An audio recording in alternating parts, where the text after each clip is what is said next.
It's the small, everyday deeds of ordinary folk that keep the darkness at bay. Small acts of kindness and love. Being a bit of a geek growing up, I read The Hobbit and The Lord of the Rings on kind of an annual basis. And so for me, I like this quote from J.R.R. Tolkien. But the quote itself, it poses an interesting question for us. Because as we saw the faces in the video, people that we may recognize from our various locations here at Southridge, and as we look around the room at the faces of the people around us, ordinary people, and I hope that we're not offended as we're referred to as ordinary people. I'm going to be doing that today. I know we all grew up hearing that we're very special, and those are the kind of things that we tell our kids. That's true. But today we're going to be talking about ourselves as ordinary people. And as we look at the faces of these ordinary people, the question is, can it be true that it's up to these people and to ourselves that we're the ones that through our actions that we can keep the darkness of the world at bay? Because the darkness of the world, as we look around us, sometimes that can seem pretty daunting. For my wife Taryn and I, we spent the last 5 years living in Southern Africa. And during those years, we came across a lot of people who are from the country of Zimbabwe. And Zimbabwe is an incredible place. It's beautiful, and it's had a lot of prosperity in years past. But in the last few decades, Zimbabwe has really struggled due to the leadership and a lot of the choices that have been made there. And one of the ways that Zimbabwe has struggled is economically. To give you a bit of a picture of what it's been like, in 2004, Canada had an inflation rate of about 3%. That's a bit high for Canada. Right now, we're at about a 1% inflation rate. In Zimbabwe in 2004, they had an inflation rate of 231 million %. To give you an idea of what that looks like physically, when Zimbabwe was going through these things, you would see people in the streets who were pushing wheelbarrows filled with cash just to be able to buy ordinary goods. And people would work for the month, and they'd get paid at the end of the month, and when they'd get their check and then they'd cash their check, by the time that they got the money and went to the store, a lot of the times they wouldn't be able to buy bread with the money that they had worked for a month. And Zimbabwe was going through a lot of these struggles, and as these things were happening and people were wondering what was going on, they needed a way to be able to respond. And for one person who became a friend of ours named Lionel, he is very skilled in the art of storytelling. And Lionel especially was gifted and is gifted in the art of playwriting. And so Lionel wanted to be able to address the things happening in his country. He was seeing people who were having to buy things with $100 trillion bills as the inflation rate just grew and things were crazy and the government was printing more money and there was all these things. And he wanted to be able to address this and speak to this. And so Lionel wrote a play. And one day as he was leaving the theater, Lionel walked out of the theater and there was a car that pulled up that was unmarked. And a few men jumped out of the car and they grabbed Lionel and they threw him in the car and they drove out of town into a remote place out in the bush. And they took Lionel out of the car and they began to question him. And they said, "Why are you trying to subvert the government? What are you trying to say about our leadership?" And after a little while, they stopped asking him questions. And instead, they just started to beat him. And they beat Lionel so severely that they thought they had killed him. And they were okay with that. And so they took Lionel and they put him underneath a bush and they kind of hid him away, even though it was pretty far away from people as it was. And they took his cell phone out of his pocket so there wouldn't be any industrious friends of his who would be able to track him down by his cell phone signal. And they went back to town and they reported that the playwright Lionel has been killed in a car accident, and that went into the news. In the meantime, his family, they didn't necessarily believe that. Lionel, he was lying under this bush, and they started calling his phone. And fortunately for Lionel, he's an industrious guy, and he knew that it was a little bit cheaper if you're calling network to network on phones, so he had 2 cell phones, so he could call people from different networks and be able to save money that way. And so they had taken the one phone out of his pocket, but the other phone was still there. And as Lionel was lying there unconscious, his phone was ringing, and there just happened to be somebody who was walking a route that they didn't normally walk, and they were out in the bush, and they heard the phone ringing, and they searched, and they looked underneath the bush, and they found Lionel lying there, and they realized that he was still alive. And they dragged him out, and they took him home, and they nursed him back to health, a real-life Good Samaritan story. And they figured out who he was. He told them who he was as they nursed him back to health, and they helped him to stay in hiding until he was well enough to be smuggled out of the country.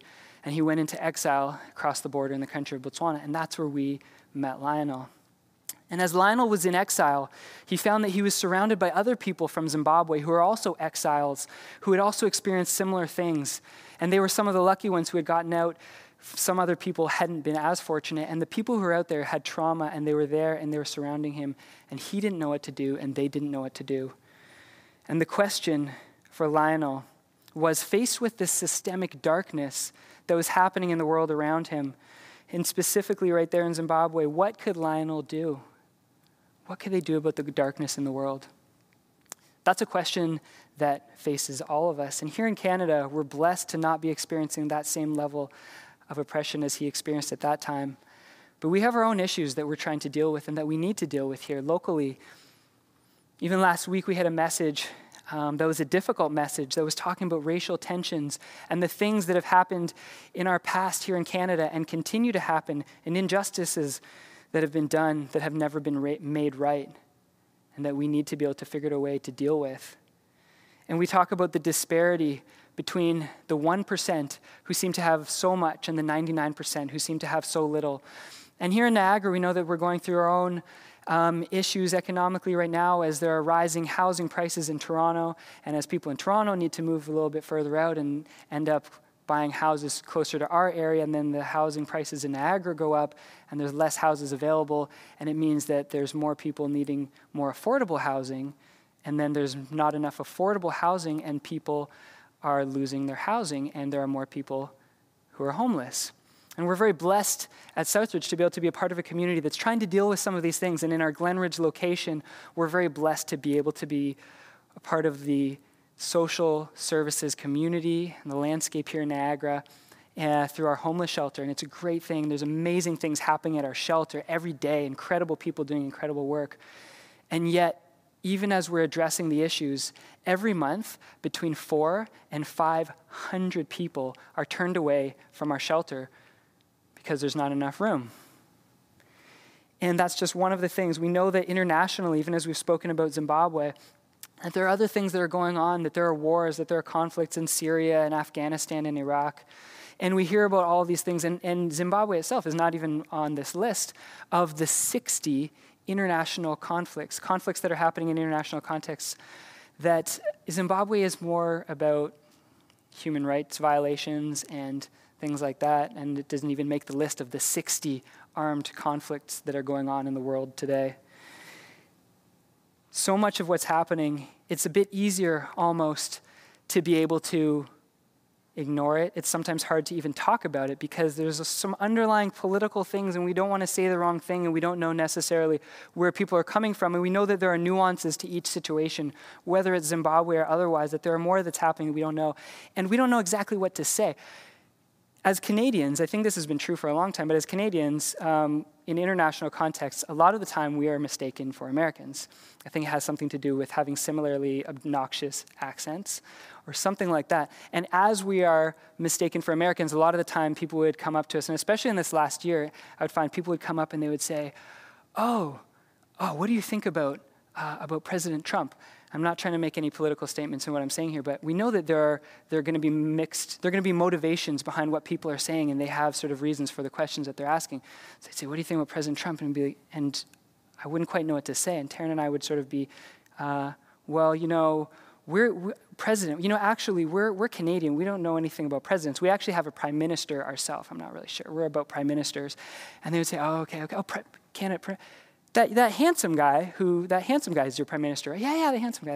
And the guy who takes selfies with, the handsome selfie guy. Right, absolutely. And that's a little bit of an easier conversation to start having with people if you're talking about taking selfies with people. And I'm not making any political statements about our Canadian system here, and I'm saying this, but it's a little bit easier to talk about the easy things than to even address the things that are happening around us, let alone be able to do anything about them. And in the face of such overwhelming systemic darkness that we see and the sort of helplessness that we feel to do anything about it, what can we possibly do to change that? And this morning as we talk about this and as we kick off this series, we want to be able to start off with the realization that even with the things that we see happening around us locally and in the world globally that seem so overwhelming and are unprecedented seemingly, and we want to be able to acknowledge the fact that yes, there are technologies that are different and ways of communicating about the things that we're seeing in the world around us that are a little bit different than we've seen before. But this is not necessarily as unique a story as we might imagine. A few thousand years ago in the Middle East, they were going through a time of large-scale and local distress that was arguably more dire than anything that we're experiencing here today or even globally. There was a refugee crisis that had been happening for generations. There were large-scale empires, powers that were taking over the known world and that were battling each other in their roles in the known world. And they were trampling the smaller empires and the smaller nations that were there. And they kept on trampling them over and over as they fought for their supremacy with their own militaries and technologies that were the newest technologies that they had at that time as well. And they were overwhelming the nations that they were trampling with their taxes as they took over them, and they were taxing them heavily. And they were oppressing them in their religion and in their society and in their politics and in every way imaginable. And in response, there were groups of terrorists that were rising up, trying to come up with their own variation and understanding of what a kingdom should look like as they violently tried to make that happen in their region, in the world at that time. There was so much that was going on that was similar. And as all of these things were happening and all of this craziness had been going on for so long, there were people who were noticing it. And one of these people was a man in the nation of Israel, and he was writing some of the things that he was seeing. He was writing them down. And he was writing down what was happening and what he saw happening and where it was leading. His name is Isaiah, and as Isaiah was writing about these things, he spoke about what it was starting to look like, and he said these words. Isaiah said, "Then they will look toward the earth and see only distress and darkness and fearful gloom, and they will be thrust into utter darkness." And for Isaiah and for other people at that time, there had never been a more serious need for change in the darkness and the things that they were seeing around them. And in the distress, there was never more key a time for revolution to happen. And a lot of the time we talk about the problems happening around us and we just identify them and we speak about them and we don't necessarily come up with many solutions. And Isaiah was writing down these problems too. As he was writing them down, he started to come up and you start to see more and more in his writing in an increasing way. One solution that Isaiah sees is coming. Isaiah sees that there's one solution that's coming to all of these problems and to all of this darkness.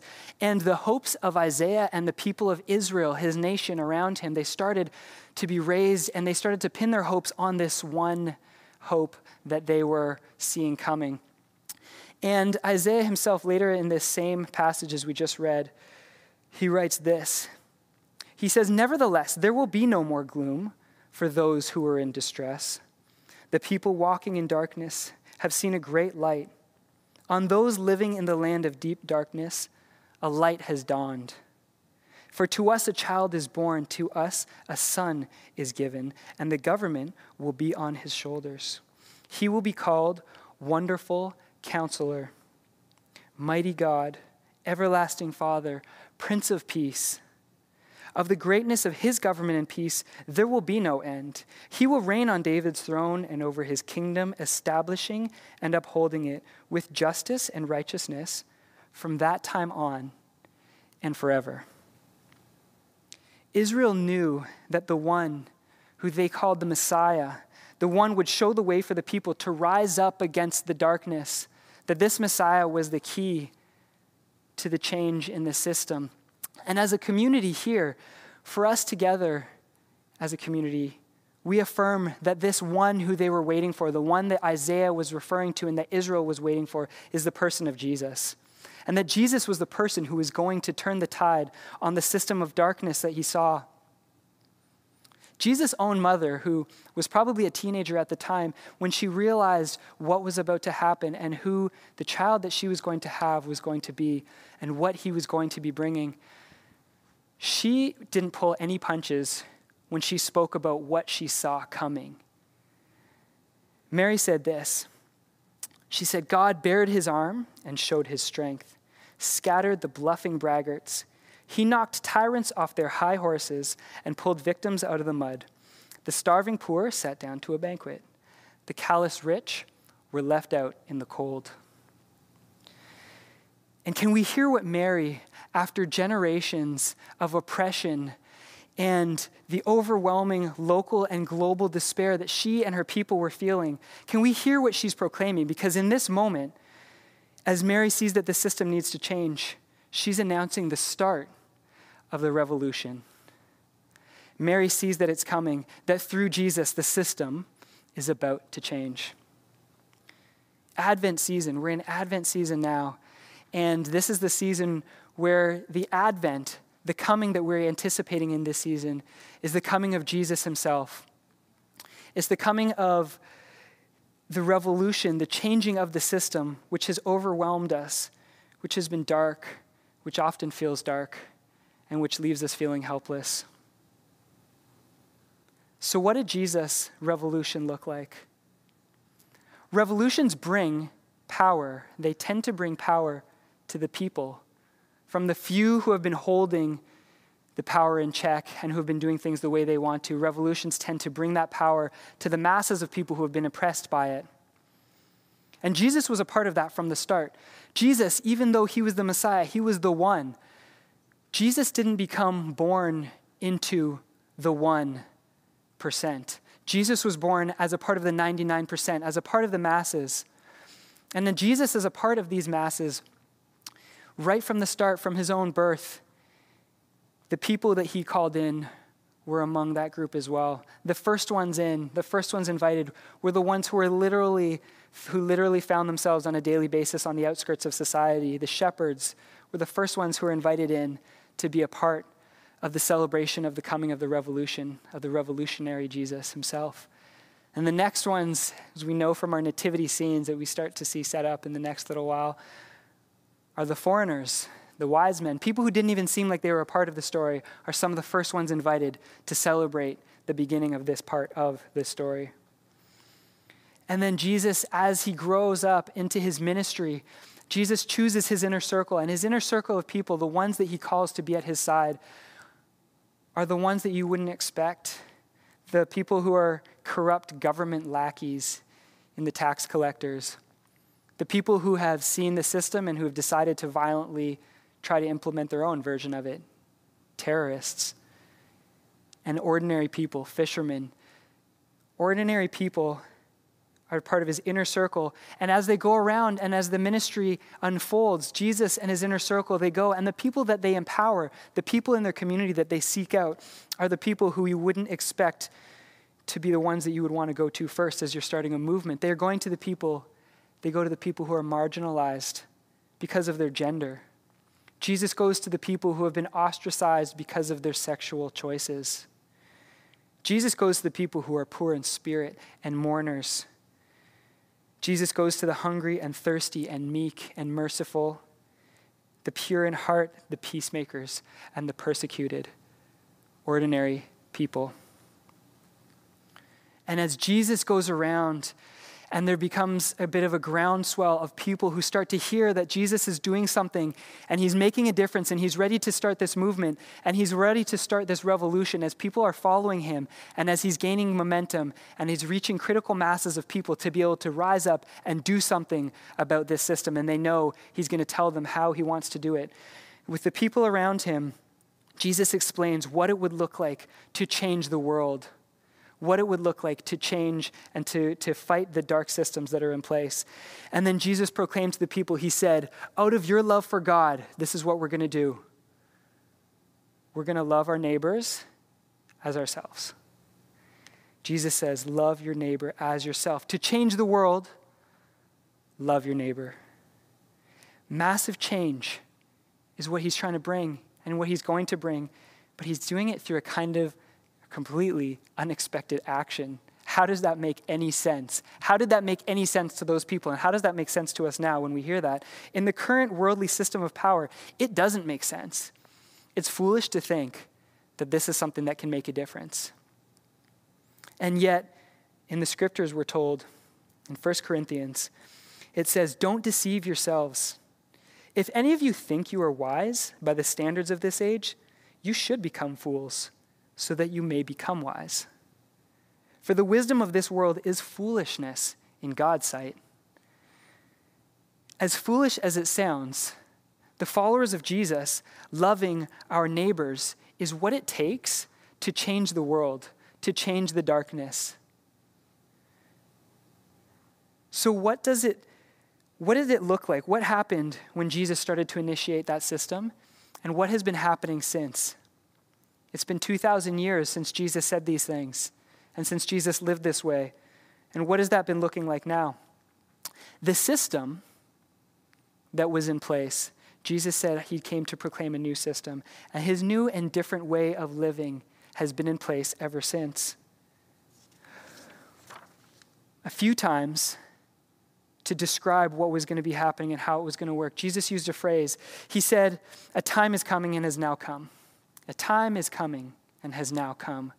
Jesus spoke about the fact that as this has now come, he said, this is relevant right now. As I'm saying this to you, loving your neighbors to change the world is now a thing. And yet Jesus also said, a time is coming. And he was describing the fact that the kingdom that he's proclaiming, the things that are coming, the things that have started now, they haven't come into their full fruition yet.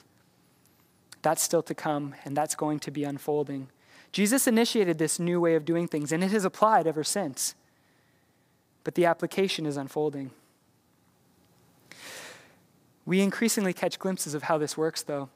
In 2012, in the small town of Aarhus in Denmark, there were some strange things that started to happen. It's a small town, but the police in that town started to get frantic calls from parents of young adults. And the parents of these young adults were saying, our sons are missing.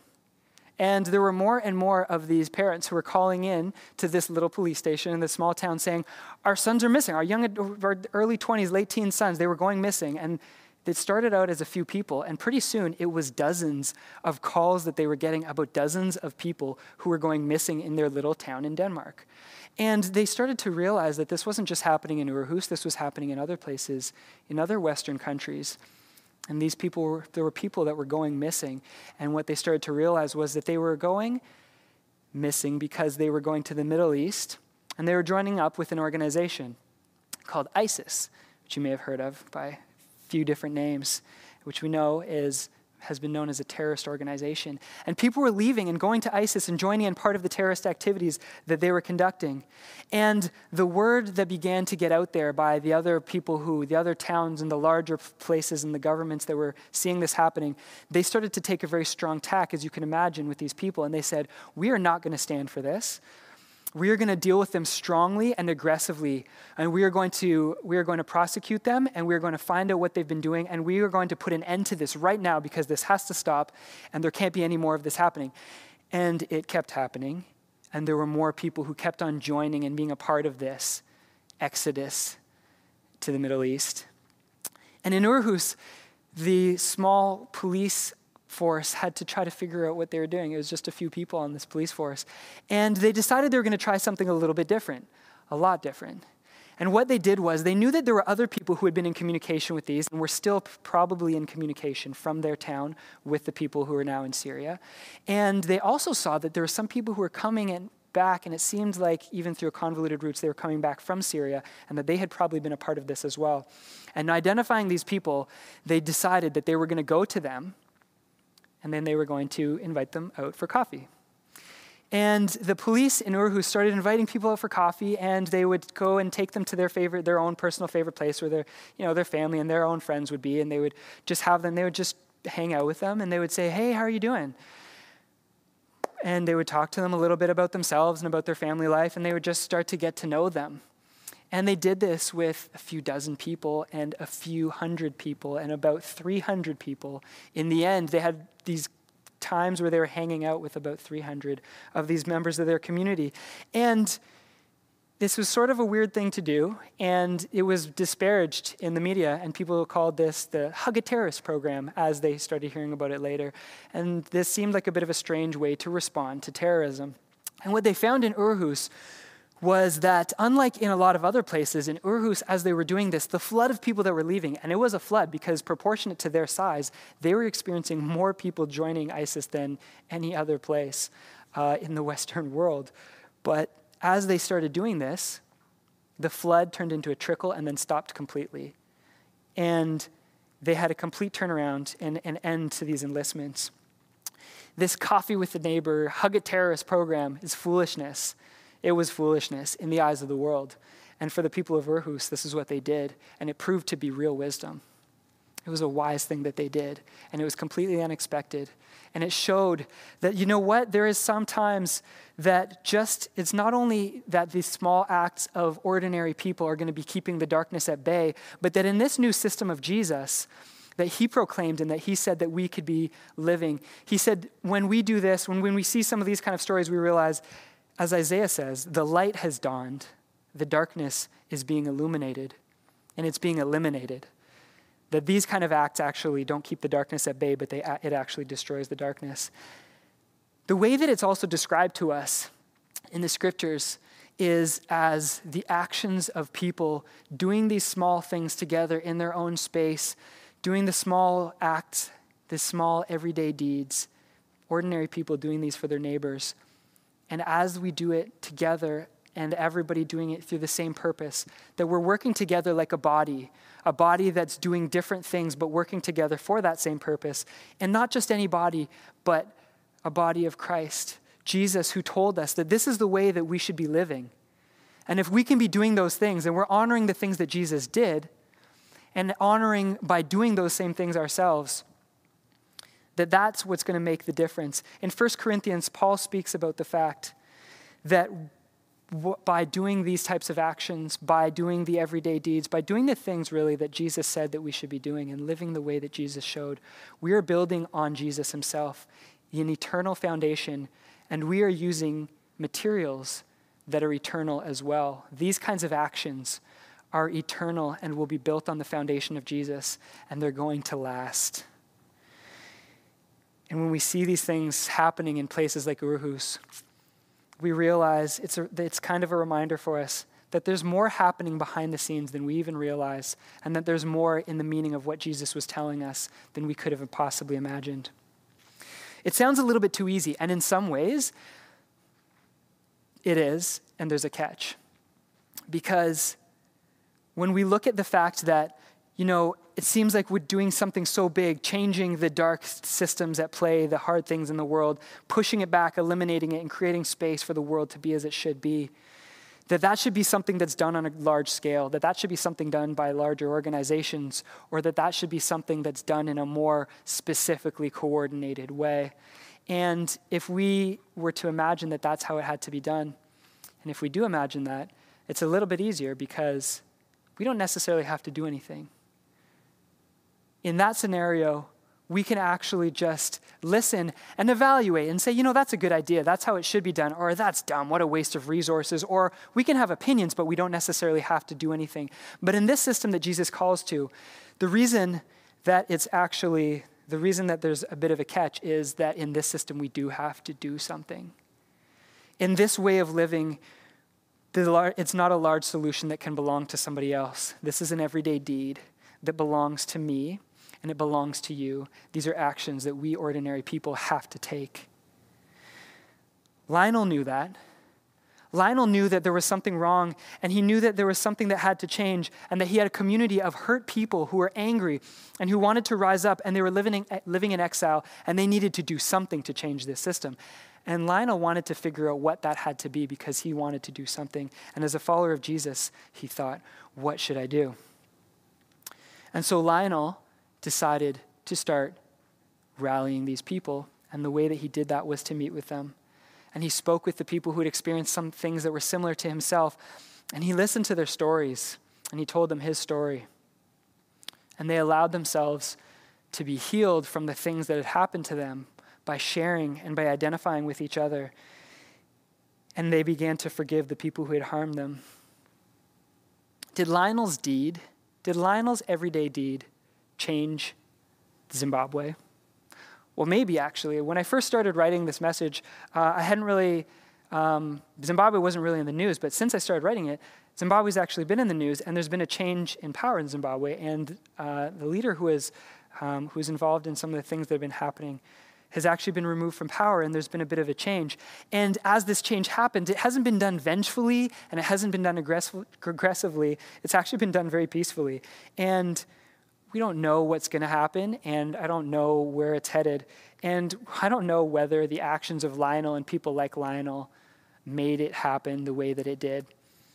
But either way, and regardless of how it would have played out, and regardless of how it does play out, Lionel was faithful to God's call to build with eternal materials and to reach out to his neighbors in ordinary people, reaching out to his neighbors and doing everyday deeds.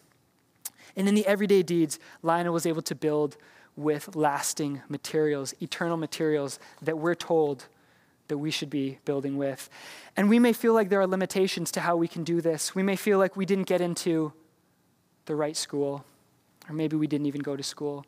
Or we may feel like we didn't get the job that we wanted to be able to make the difference that we can be able to make to our neighbors. Or maybe we don't even have a job.